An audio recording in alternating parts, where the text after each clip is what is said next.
uneori să-mi fac o casă în pământ, să nu mai ies din ea decât să-mi iau țigări și atât, și o sticlă de coniac să vărs pe jos puțin din ea, și apoi să o întorc pe gât să beau în amintirea ta.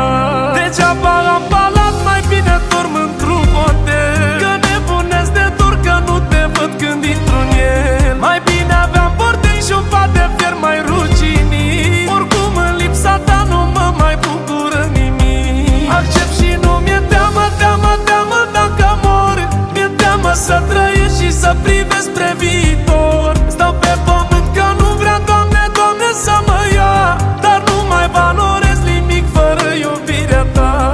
Și mă usuc încet, încet, jumate om, jumate schelet. Na,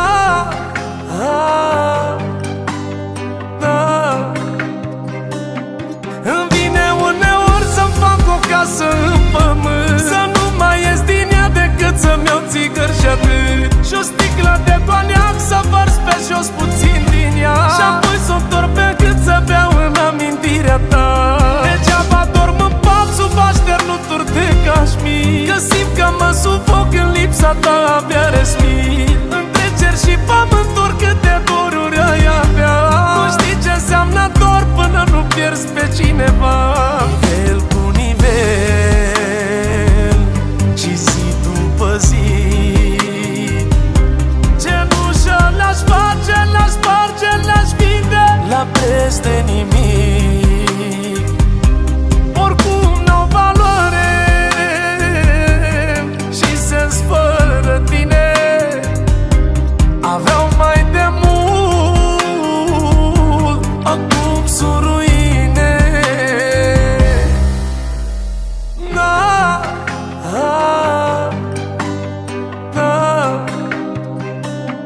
îmi vine uneori să-mi fac o casă în pământ, să nu mai ies din ea decât să-mi iau țigări și atât, și o sticlă de coniac să vărs pe jos puțin din ea, și apoi să o întorc pe gât să beau în amintirea ta.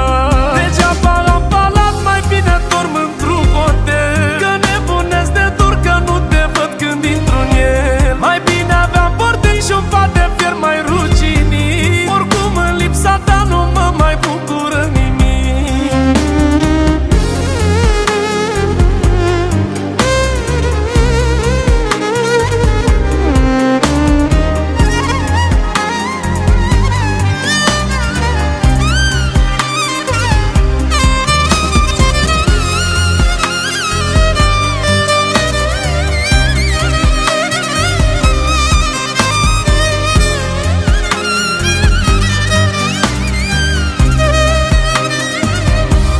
Accept și nu mi-e teamă, teamă, teamă dacă mor, mi-e teamă să trăiesc și să privesc spre viitor.